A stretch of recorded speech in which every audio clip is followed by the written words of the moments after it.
चलो स्टूडेंट, आज हम लोग शुरू करेंगे part 5 of metals and non metals.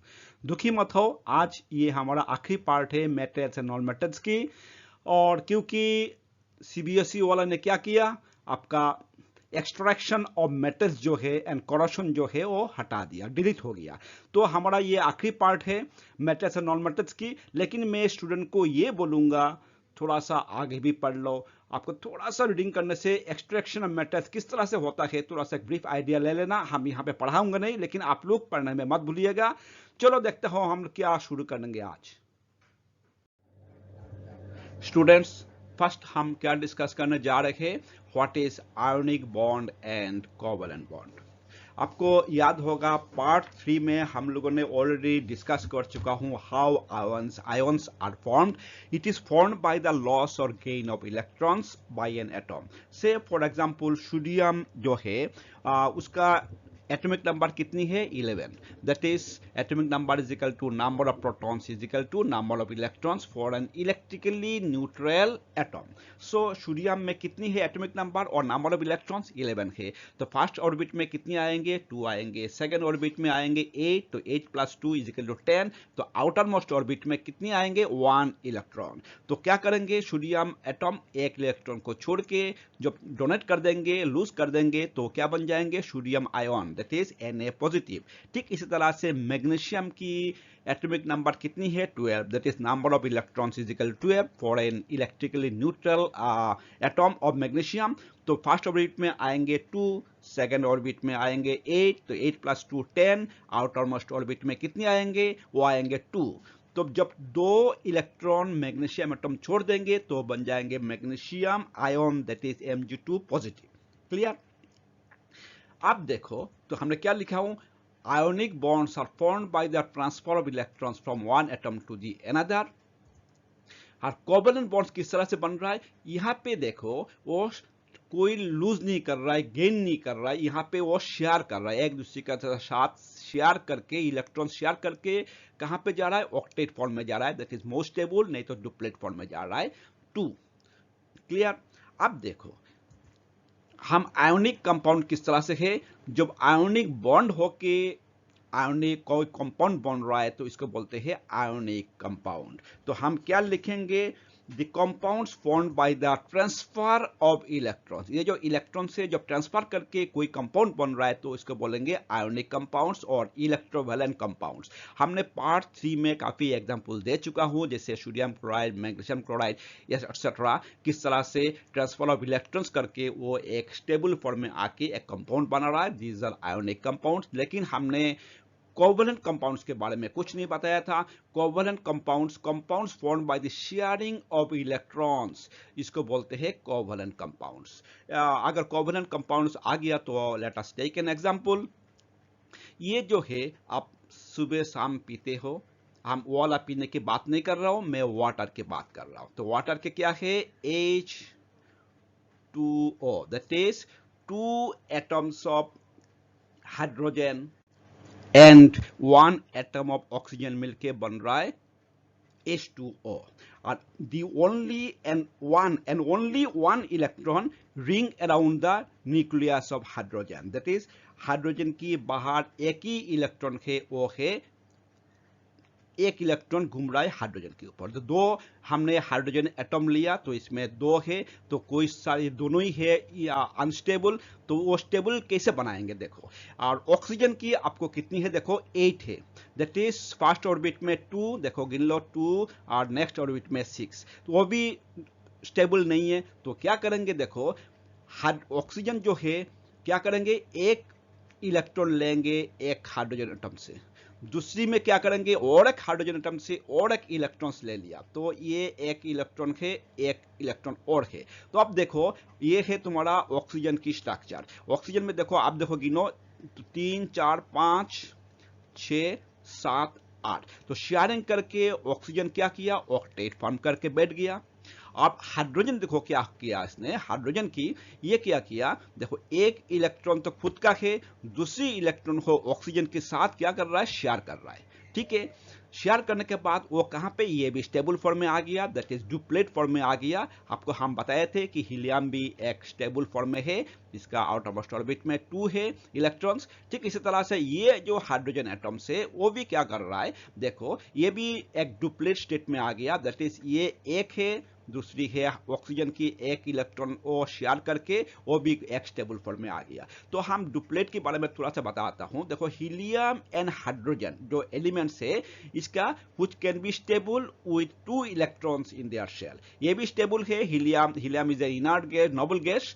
तो ये जो है 2 इलेक्ट्रॉन्स लेके आउटर मोस्ट ऑर्बिट में वो स्टेबल है। तो डुप्लेट रूल भी, octet rule, duplet rule. Octet rule पहले बता चुका हूं। डुप्लेट रूल में क्या है, helium and hydrogen have 2 electrons in their outermost shell और reached a stable configuration when they have only 2 electrons, when they have only 2 electrons, तब जाके ये स्टेबल फॉर्म में आ रहा है।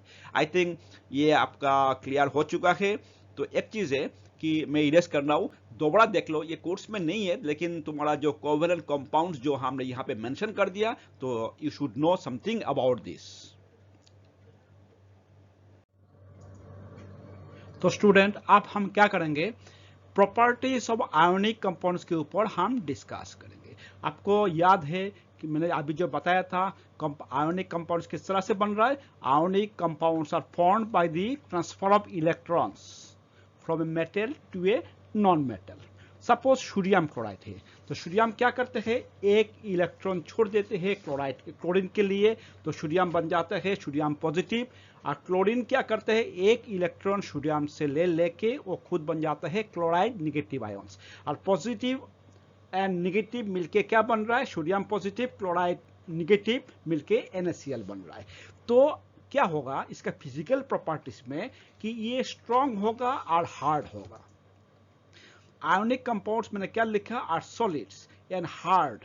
हार्ड किस लिए, अभी जो बता रहा हूं, due to strong force of attraction between the positive and negative ions. Clear?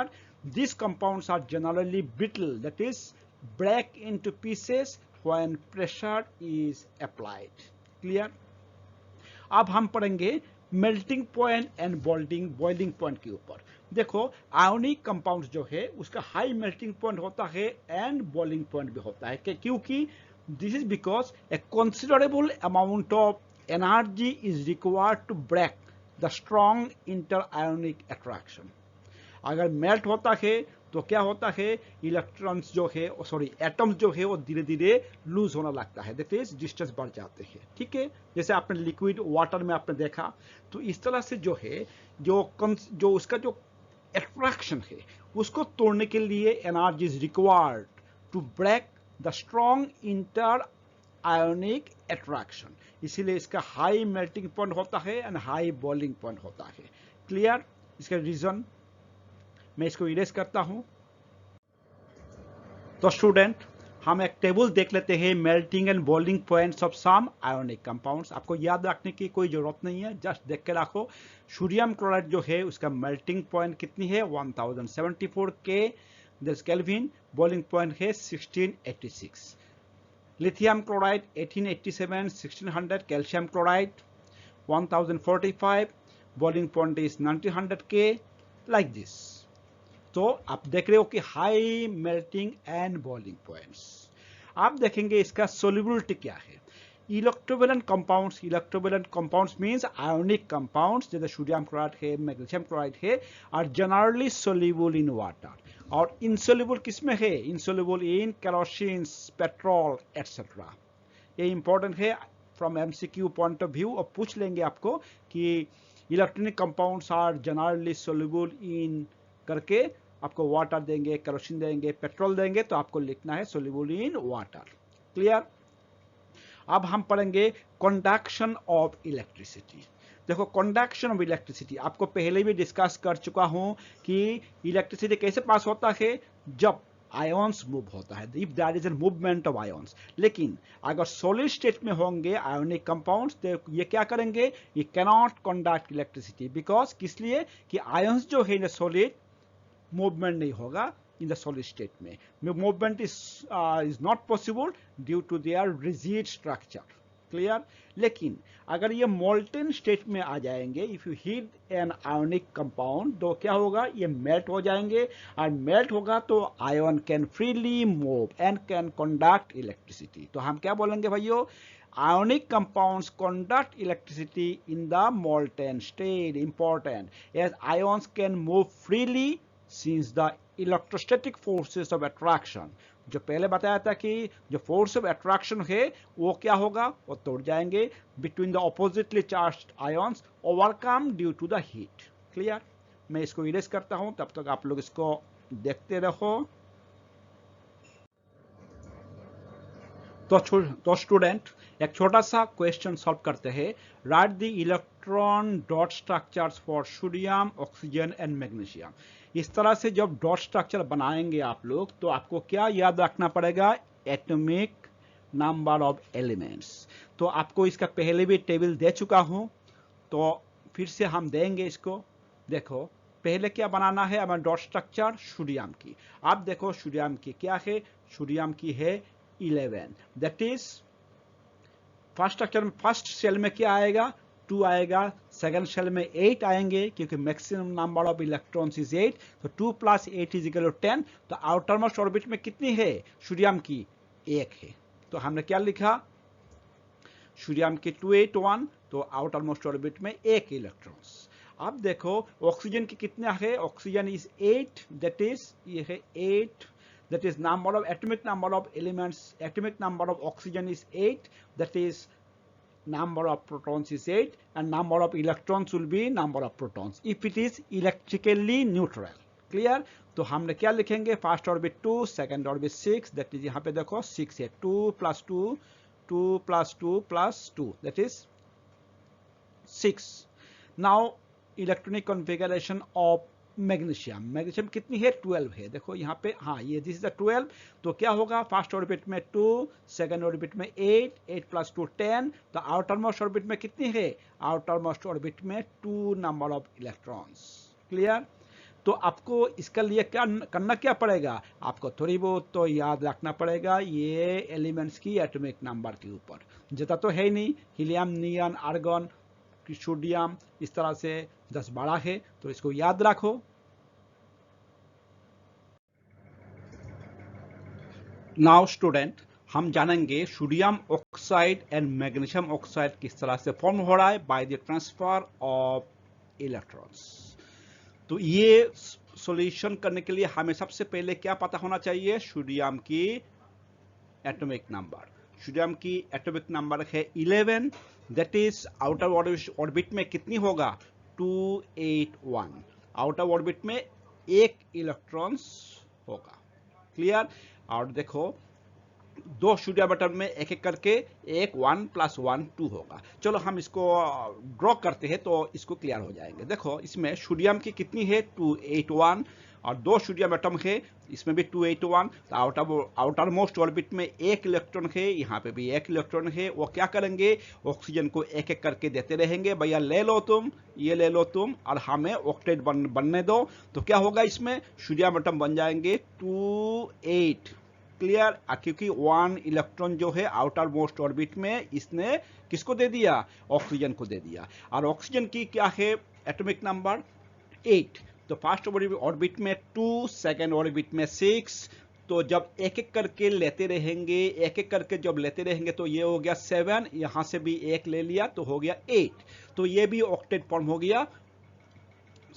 तो आ जाएंगे 2 8, outer most orbit is 8 electrons, has 8 electrons, so both are stable and charged। जब सोडियम दे दिया आपको 1 इलेक्ट्रॉन तो हो गया पॉजिटिव, यहाँ पे भी 1 इलेक्ट्रॉन दे दिया तो पॉजिटिव, कितनी नंबर ऑफ आयंस हो गया, 2 नंबर ऑफ सोडियम आयंस। ठीक। यहाँ पे ऑक्सीजन क्या किया, एक एक करके आप ले लिया इलेक्ट्रॉन, तो क्या हो गया इसका, 2 पॉजिटिव, 2 इलेक्ट्रॉन ले लिया। क्लियर। मैं इसको इरेज करता हूं। अब देखो क्या लिखेंगे हम, when sodium reacts with oxygen, sodium की कितनी है 281, ऑक्सीजन की क्या एटॉमिक नंबर है 8, तो 26 इज द इलेक्ट्रॉनिक कॉन्फ़िगरेशन। तो 2 atoms of sodium donate 2 electrons to an oxygen atom. ठीक। तो by losing 2 electrons, the two sodium atoms form 2 sodium ions, यहाँ पे लिखा 2 sodium ions, and by gaining 2 electrons, oxygen atom forms an oxide ion, that is O2 minus, or you can write it Na2O. Clear? तो sodium and oxide ions क्या है, एक है positive, दूसरी है negative, that is being oppositely charge, क्या करेंगे, attract each other and are held by strong electrostatic force of attraction to exist as sodium oxide. Clear? अब अगर हम पूछेंगे what are the ions present in the compound, जैसे sodium oxide में कौन सी आयन है, सोडियम ऑक्साइड में कौन सी आयन है, देखो यहाँ पे सोडियम आयन है और क्या है, ऑक्साइड आयन। तो हम क्या लिखेंगे, what are the ions present in the compound, हम लिखेंगे ions present in the sodium oxide are sodium ions and oxide ions. आपको I think it is clear to you. अगर कोई प्रॉब्लम हो तो हमें कमेंट बॉक्स में लिख दीजिएगा, मैं दोबारा इसको डिस्कस कर लूंगा। Now we shall see how magnesium oxide is formed by transfer of electrons. आपको पता है कि मैग्नीशियम की एटॉमिक नंबर क्या है, इट इज 12, इसके पहले भी डिस्कस कर चुका हूं, दैट इज फर्स्ट ऑर्बिट में 2, सेकंड ऑर्बिट में 8 एंड आउटर मोस्ट ऑर्बिट में there are 2 number of electrons.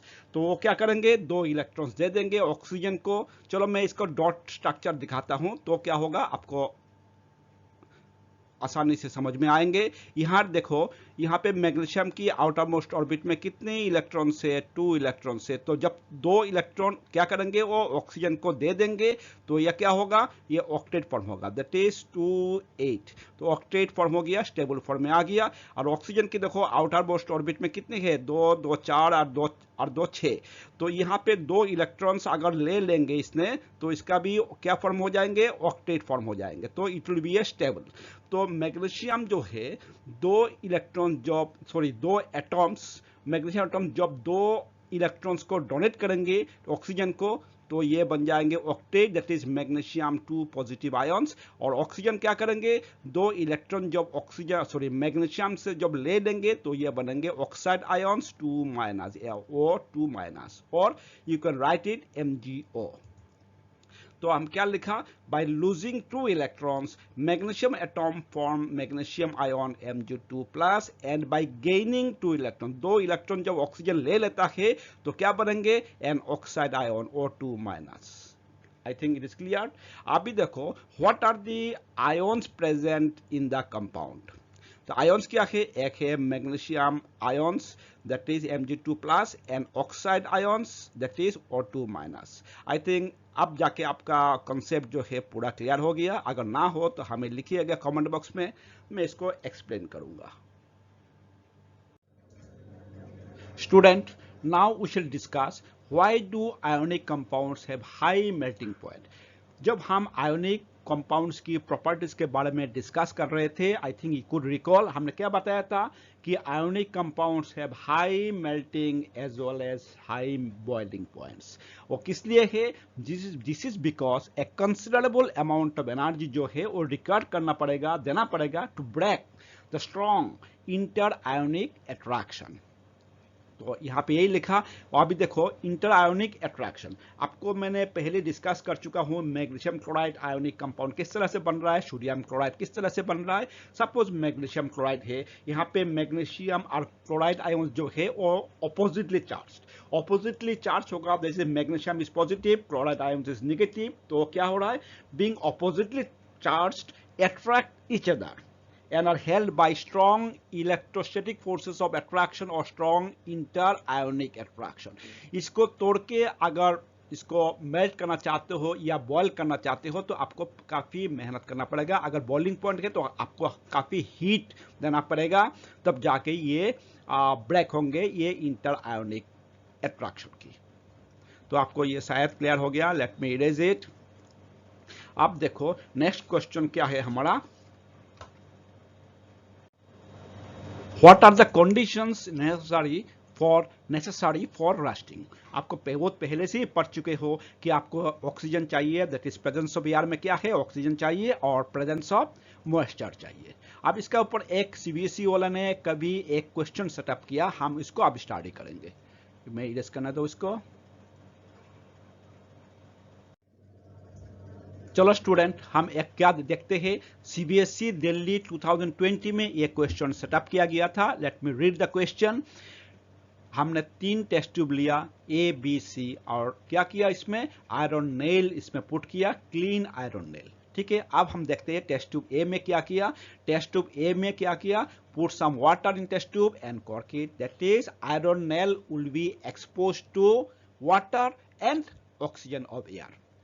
Test tube B में क्या किया, put some boiled water in test tube B, और क्या किया इसमें 1 ml ऑफ ऑयल इसमें इसका ऊपर डाल दिया और बंद कर दिया। इसका मतलब है कि द ऑयल जो है वो क्या करेंगे, prevent the air from dissolving in the water. That means iron nail will be exposed to water but it will not come in contact with oxygen. तो क्या होगा आपको बाद में बताएंगे। चलो, put some anhydrous calcium chloride in test tube C और बंद कर दिया।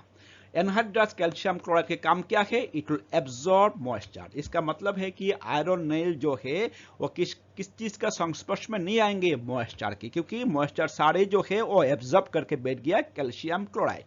तो सर्टेनली आपका राष्ट्र नहीं होंगे कि 3 कंडीशन, 2 कंडीशन चाहिए आपको, ऑक्सीजन चाहिए और क्या चाहिए, मॉइस्चर। तो क्या होगा हमारा ऑब्जर्वेशंस, टेस्ट ट्यूब ए में रास्ट होंगे because it is expose to air and water. Nails B में, सॉरी आयरन बी में, सॉरी टेस्ट ट्यूब बी में क्या होगा, do not rust because not expose to air, क्योंकि इसका ऊपर पानी के ऊपर आपने ऑयल डाल दिया तो एक्सपोज नहीं हो पाएंगे ऑक्सीजन के साथ, so there will be no rust. Iron nails in test tube C, it is also क्या देखेंगे हम, डू नॉट रास्ट, इसमें भी रास्टिंग नहीं होंगे क्योंकि not expose to water because moisture is absorbed by the anhydrous calcium chloride. Very simple question, ये आपका एमसीक्यू में आज पूछ भी सकते हैं। Students, let us try to solve one simple questions. Which of the following pairs will give displacement reaction? ये MCQ के लिए क्वेश्चन पूछा ही जा सकता है। सबसे पहले देखो, इसको आंसर करने के लिए आपको क्या याद करना पड़ेगा, रिएक्टिविटी सीरीज के टेबल याद करना पड़ेगा। मैंने 2 बार 3 बार दे चुका हूं, इसका अगर याद नहीं है तो इसका पहले वाला वीडियो देख लो, पार्ट 4। तो रिएक्टिविटी सीरीज में बता रहा हूं आपको, potassium highly reactive, sodium, calcium, magnesium, aluminium, zinc, iron, lead, hydrogen, copper, mercury, silver and last में क्या है, गोल्ड। अब देखो, ये जो कॉपर मेटल जो है वो कहाँ पे है, काफी नीचे है, किससे, सोडियम से। तो sodium is more reactive than copper. अगर ये बहुत ज्यादा रिएक्टिव होता है तो क्या कर पाएंगे, कॉपर कभी भी इसको हटा नहीं पाएंगे, उल्टा उसको हटा देंगे। ठीक है, तो हम क्या लिखेंगे कि sodium is more reactive then copper and hence no displacement reaction will take place. Next है magnesium chloride solution and aluminum metal. अब देखो मैग्नीशियम जो है वो कहाँ पे है, रिएक्टिविटी सीरीज में पोटेशियम, सोडियम, कैल्शियम, मैग्नीशियम, इसका नीचे है aluminium. So aluminium metal cannot displace magnesium, इसका रैंक नीचे है तो इसको हटा नहीं पाएंगे, तो no displacement reaction will, hence no displacement reaction will take place, क्योंकि magnesium metal is more reactive than aluminium. ठीक है, नेक्स्ट क्वेश्चन है iron sulphate and silver. Silver तो कहाँ पे है, काफी नीचे है, जस्ट सबसे लिस्ट है गोल्ड, इसका ऊपर है सिल्वर। आयरन इस काफी रिएक्टिव, काफी ऊपर है, जिंक का नीचे है आयरन। तो क्या करेंगे, silver metal cannot displace iron sulphate, iron from its salt solution that is FeSO4 से हटा नहीं पाएंगे आयरन को, तो no reaction will, no displacement reaction will take place. Next है silver nitrate solution and copper. Silver nitrate, silver की जो rank है वो काफी नीचे है रिएक्टिविटी सीरीज में, इसका महंगाई में तो ज्यादा है लेकिन रिएक्टिविटी सीरीज में इसका सबसे नीचे है गोल्ड, इसका ऊपर है सिल्वर। तो कॉपर मेटल काफी ऊपर है, इससे काफी नहीं, इसका जस्ट ऊपर है, सिल्वर मेटल जो है इसका ऊपर है। तो कॉपर जो है वो सिल्वर मेटल को हटा देंगे तो displacement reaction will take place. I think this clear. अभी एक क्वेश्चन और क्वेश्चन है, which of the following method, let me erase it first, which of the following method is suitable for preventing an iron frying pan from rusting? Applying grease, अरे खाना कैसे खाएंगे, applying grease कर देंगे, pen गल जाएंगे, applying a coating of zinc। ठीक है, ये तो सिंपल सा आंसर है। Let me erase it before going to the next slide. Now we shall study some simple questions. क्या questions क्या है? First question, an element reacts with oxygen to give a compound with high melting point. This compound is also soluble in water. Reaction कर रहा है oxygen के साथ और क्या प्रॉपर्टी है इसको? डिसॉल्व और soluble in water. Element is likely to be calcium, carbon, silicon, iron. ये कोई भी जो है वो कोई डिसॉल्व होने की बात ही नहीं है. चलो हम स्टार्ट करते हैं कैल्शियम. कैल्शियम जो है ऑक्सीजन के साथ किस तरह से रिएक्शन करेंगे? भिगोरासली रिएक्शन करेंगे with and producing large amount of heat. क्या बनेंगे? कैल्शियम ऑक्साइड बनेंगे. और कैल्शियम ऑक्साइड जो है it will dissolve in water to form calcium hydroxide. It's a base. Calcium oxide is a base. So calcium, हमारा answer क्या होगा? Calcium. Calcium reacts with oxygen to give calcium oxide, which is soluble in water. It is an exothermic reaction because it produces a large amount of heat. Clear? अब second question देखो. Food canes are coated with tin and not with zinc. ये किस लिए? Because zinc is costlier than tin. Nah, zinc has a higher melting point than tin. और भी नहीं है. Zinc is more reactive than tin. Zinc is less reactive than tin. तो आपको क्या पता है रिएक्टिविटी सीरीज में? Zinc is more reactive than tin, क्योंकि आपको याद है potassium, sodium, calcium, magnesium, aluminium, zinc. तो zinc is more reactive than tin, इसलिए हम इसको food cans are coated with tin and not with zinc. Clear? नहीं तो ये फूड आइटम के साथ रिएक्शन करके बैठ जाएंगे. नेक्स्ट क्वेश्चन है, you are given a hammer, battery, a bulb, wire and switch. How would you use them to distinguish between a samples of metals and non metals. अगर metals को हम beat करेंगे तो क्या होगा? It will changes into a thin sheet. इस property को क्या बोलते हैं? Is called malleability. ठीक है, और ब्रोक हो जाता है then sample is a non metal. We can also use battery, bulb, wires and switch. अगर एक एक करके मेटल्स और नॉन मेटल्स को हम इसको सर्किट में डालेंगे. अगर if the current flows and the bulb glows indicating that the given sample is a metal, और अगर बल्ब नहीं जलता है तो सर्किट ब्रेक है, that is it is a non metal. This is the property of metals and non metals के ऊपर ये क्वेश्चन है. तो ये भी इंपॉर्टेंट क्वेश्चन है, आप थोड़ा सा इसको भी देख लो. तो स्टूडेंट, रिएक्टिविटी सीरीज के ऊपर एक क्वेश्चन लो. Name two metals which will displace hydrogen from the dilute acids and two metals which will not. इसका मतलब है आपको रिएक्टिविटी सीरीज को पूरा याद करना पड़ेगा. जो मेटल हाइड्रोजन की ऊपर है रिएक्टिविटी सीरीज में, that can displace hydrogen from its dilute acids. क्योंकि आपको पहले भी बता चुका हूं जो मेटल है वो हाइड्रोक्लोरिक एसिड, कोई भी एसिड की हाइड्रोजन एटम के ऊपर अटैक करता है, उसको भगाने की कोशिश करता है. अगर भगा पाते हैं तब जब वो रिएक्टिविटी सीरीज में हाइड्रोजन के ऊपर होता है. तो आपको हाइड्रोजन सीरीज के नीचे कौन है? Copper, mercury, silver, gold. तो ये हाइड्रोजन को हटा नहीं पाएंगे, बाकी सारे मेटल हटा देंगे उसको. तो हम क्या लिखेंगे? Metals which lie above the hydrogen in the reactivity series, that is iron, zinc, aluminum, magnesium, calcium, sodium, can displace hydrogen from dilute acids because these are more reactive than hydrogen. और hydrogen के नीचे कौन कौन है? Copper, mercury, silver, gold. नाम ले लो कोई भी. Metals which lie below hydrogen in the reactivity series, that is copper, mercury, silver, gold, cannot displace hydrogen from the dilute acids because these are less reactive than hydrogen. Clear? तो हम दो metal के नाम ले लेना, बस इतना ही answer आपका. चलो हम इसको इरेज करते हैं before going to the next question. Let us try to solve one more question. Platinum, gold and silver are used to make jewellery. That is इसका प्रॉपर्टी के बारे में अगर पता होगा तो आप इजीली आंसर कर पाएंगे. प्लैटिनम, गोल्ड, सिल्वर जो है वो are lustrous, very high bright, और क्या है? They are highly resistant to corrosion. ये कोरोशन जल्दी नहीं होता है. लस्ट्रस है और कोरोशन जल्दी नहीं होता है, लेकिन सबसे मेन पॉइंट है these are malleable and ductile, that is can be beaten into thin sheets or can be drawn into fine wires. आपको याद होगा कि पार्ट 1 में हमने क्या बताया था कि 1 ग्राम गोल्ड से हम 2 किलोमीटर तक तार को बना सकते, तार बना सकते। There is it can we can draw on 2 kilometre of wire from 1 gram of gold. So such a ductile gold is. Next question, let us study.